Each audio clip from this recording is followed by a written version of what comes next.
नमस्ते दोस्तों। क्या आपने कभी सोचा है कि आप दिन भर जो कुछ भी करते हैं, बार बार फ़ोन चेक करना, हर थोड़ी देर में सोशल मीडिया खोलना, बिना भूख के भी कुछ खाना या देर रात तक बिना रुके वीडियो देखते रहना, क्या ये सब सच में आपकी फ्री विल से हो रहा है? या फिर कोई और पावर है जो आपको क्वाइटली कंट्रोल कर रही है, बिना आप जाने? इसका जवाब छिपा है एक केमिकल मैसेंजर में, जिसका नाम है डोपामाइन। डोपामाइन एक ऐसा न्यूरोट्रांसमीटर है जो हमारे ब्रेन के रिवॉर्ड सिस्टम को एक्टिवेट करता है। जब भी हमारा दिमाग एक्सपेक्ट करता है कि कोई अच्छा एक्सपीरियंस मिलने वाला है, तब डोपामाइन रिलीज होता है। ये हमें एक्शन लेने के लिए पुश करता है, जैसे कोई मीठा खाना, कोई नई रील देखना या कोई मैसेज चेक करना। समस्या तब शुरू होती है जब हमारा ब्रेन बार बार इसी डोपामाइन रिलीज के पीछे भागने लगता है। हर बार जब हमें थोड़ा सा भी स्टिमुलेशन मिलता है, हमारा मस्तिष्क उसे दोहराना चाहता है। धीरे धीरे हम एक हैबिट लूप में फंस जाते हैं और फिर डिसीजंस लेना हमारी सोच से नहीं, बल्कि डोपामाइन की क्रेविंग से होने लगता है। इस तरह का कंट्रोल बहुत सुबटल होता है, दिखता नहीं, लेकिन असर बहुत गहरा करता है। हमें लगता है कि हम आदतों में फंसे हुए हैं, लेकिन असल में हम एक इनविजिबल केमिकल के इशारों पर जी रहे होते हैं। इस वीडियो में हम समझेंगे कैसे डोपामाइन हमारी मोटिवेशन, हमारी फोकस, हमारे डिज़ायर्स और यहाँ तक कि हमारी आइडेंटिटी को भी क्वाइटली शेप कर रहा है। और सबसे ज़रूरी बात, कैसे हम इस कांस्टेंट प्लेजर चेस से निकल सकते हैं और एक शांत, सचेत और पर्पसफुल लाइफ की ओर बढ़ सकते हैं। तो चलिए अब शुरू करते हैं एक ऐसी जर्नी जहां हम डोपामाइन को समझेंगे, उसे पकड़ेंगे और धीरे धीरे उस पर अपना कंट्रोल वापस लाएंगे। क्या आपने कभी सोचा है कि आप दिन भर जो डिसीजंस लेते हैं वो सच में आपकी सोच से आते हैं या सिर्फ केमिकल रिएक्शन से? हर बार जब आप फ़ोन अनलॉक करते हैं, कोई नोटिफिकेशन चेक करते हैं या बस बोर्डम में इंस्टाग्राम स्क्रॉल करते हैं, आप समझते हैं कि ये आपकी चॉइस है। लेकिन रियलिटी ये है कि ये डिसीजंस आपकी बॉडी में रिलीज़ होने वाले एक केमिकल से इन्फ्लुएंस हो रहे होते हैं, जिसका नाम है डोपामाइन। डोपामाइन कोई हैप्पीनेस नहीं है, ये सिर्फ एक एंटिसिपेशन है। मतलब जब आपका ब्रेन एक्सपेक्ट करता है कि कुछ अच्छा होने वाला है, तब डोपामाइन रिलीज होता है और तब आप एक्साइटेड महसूस करते हैं, मोटिवेटेड महसूस करते हैं। लेकिन वो जो खुशी मिलती है वो टेम्परेरी होती है और कुछ ही देर में वो क्रेविंग वापस लौट आती है। अब मॉडर्न वर्ल्ड ने इस मैकेनिज्म को पकड़ लिया है और उसे एक्सप्लॉइट कर रहा है। हर ऐप, हर एड, हर साउंड आपका ध्यान खींचने के लिए डिज़ाइन की गई है। जब आप नेटफ्लिक्स खोलते हैं तो प्ले नेक्स्ट एपिसोड अपने आप चालू हो जाता है ताकि आपको सोचने का मौका न मिले। जब आप इंस्टाग्राम खोलते हैं तो एक रील खत्म होते ही अगली शुरू हो जाती है ताकि आपका ब्रेन लगातार डोपामाइन हिट्स लेता रहे। इन सबको कहते हैं डोपामाइन लूप्स और ये लूप कभी नहीं टूटता जब तक आप उसे तोड़ने की कोशिश न करें।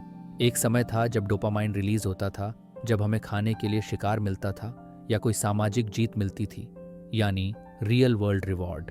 लेकिन आज बिना एफर्ट की, बिना रियल स्ट्रगल के, बस एक क्लिक से हमें डोपामाइन मिल रहा है और यही बन गया है हमारा सबसे बड़ा ट्रैप, इंस्टेंट ग्रेटिफिकेशन। हर बार जब आप बोर्ड महसूस करते हैं तो आप फ़ोन उठाते हैं, जब स्ट्रेस होता है तो खाना खाते हैं, जब अकेलापन महसूस होता है तो रील्स देखने लगते हैं। आप शॉर्ट टर्म प्लेजर के पीछे भागते हैं और यही बन जाती है एडिक्शन। और सबसे खतरनाक बात यह है कि ये एडिक्शन दिखती नहीं है, शराब, सिगरेट या ड्रग्स की तरह नहीं दिखती। ये सोशली एक्सेप्टेबल एडिक्शन है, लेकिन इसका असर उतना ही गहरा होता है। जैसे जैसे आप डोपामाइन हिट्स के आदी बनते जाते हैं, आपका ब्रेन की सेंसिटिविटी कम होने लगती है और फिर वही चीज़ आपको पहले जितनी खुशी नहीं देती। पहले एक रील देखकर अच्छा लगता था, अब 20 रील्स देखनी पड़ती हैं। पहले एक चॉकलेट से मन भर जाता था, अब पूरा बॉक्स चाहिए होता है। इसे कहते हैं टॉलरेंस और यही चीज़ हमें धीरे धीरे अंदर से हॉलो बना देती है। आप अपने गोल्स पर फोकस नहीं कर पाते, आपको हर काम बोरिंग लगता है और माइंड रेस्टलेस बना रहता है, क्योंकि रियल लाइफ में डोपामाइन स्लो रिलीज होता है और आप उसके लिए ट्रेंड ही नहीं हैं। अब सवाल उठता है, क्या हम इस केमिकल के कंट्रोल से बाहर आ सकते हैं? यस, वी कैन, लेकिन इसके लिए अवेयरनेस और एफर्ट दोनों की ज़रूरत है। सबसे पहले आपको खुद से ये पूछना होगा, मेरी कौन कौन सी हैबिट्स सिर्फ डोपामीन की क्रेविंग की वजह से हैं? फ़ोन हर 5 मिनट में चेक करना, यूजलेस कंटेंट देखना, बार बार कुछ खाने की इच्छा होना, कॉन्स्टेंटली मल्टीटास्किंग करना, ये सब सिग्नल्स हैं कि आपका ब्रेन डोपामीन के पीछे भाग रहा है। अब आती है डोपामाइन डिटॉक्स की बात। इसका मतलब ये नहीं कि आप हमेशा के लिए सब कुछ छोड़ दें। इसका मतलब है टेम्पोरेरी रोक लगाना ताकि ब्रेन रीसेट हो सके। जैसे एक दिन फ़ोन का सिर्फ ज़रूरी इस्तेमाल करें, 1 हफ्ते तक सोशल मीडिया बंद रखें, फास्ट फूड या शुगर से दूरी बनाएं, नोटिफिकेशंस बंद करें।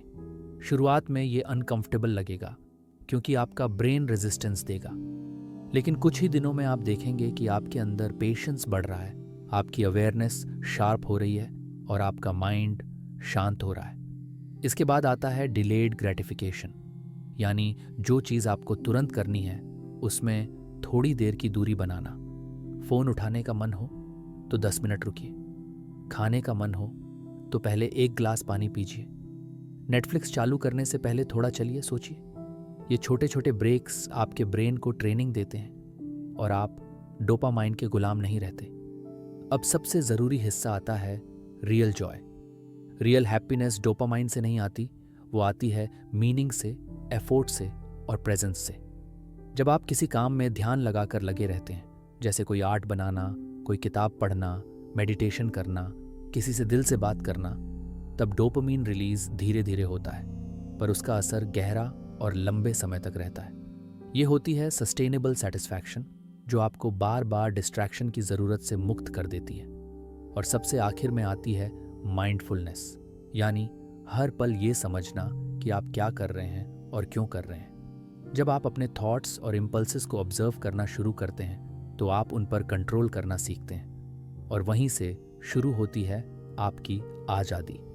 डोपामाइन बुरा नहीं है, वो हमारी सर्वाइवल और ग्रोथ का हिस्सा है, लेकिन अगर हम उसे पहचाने नहीं तो वही हमें स्लोली डिस्ट्रॉय भी कर सकता है। प्लेजर ज़रूरी है, लेकिन उसका पीछा करना हर बार ज़रूरी नहीं होता। सवाल ये नहीं है कि डोपामाइन हमारे अंदर है या नहीं, सवाल ये है कि हम उसे कॉन्शियसली हैंडल कर रहे हैं या वो हमें बिना पूछे चला रहा है। तो अगली बार जब आप कोई चीज़ बिना सोचे करने लगे तो बस एक पॉज लीजिए और खुद से पूछिए, क्या मैं इसे करना सच में चाहता हूँ या ये सिर्फ डोपामाइन की मांग है?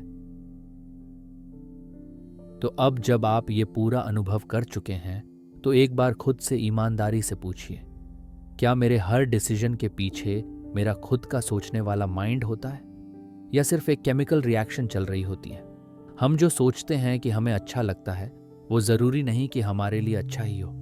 हर बार जब हम किसी स्क्रीन की तरफ खींचते हैं, हर बार जब हम बिना वजह कुछ खाते हैं, हर बार जब हम किसी भी चीज़ में एस्केप ढूंढते हैं, तो क्या वो सच में खुशी होती है या बस एक डोपामाइन हिट? सच्चाई ये है कि प्लेजर खुद में गलत नहीं है, लेकिन अगर हम हर चीज़ में सिर्फ स्टिमुलेशन ढूंढेंगे तो धीरे धीरे हम लाइफ से डिस्कनेक्टेड हो जाएंगे।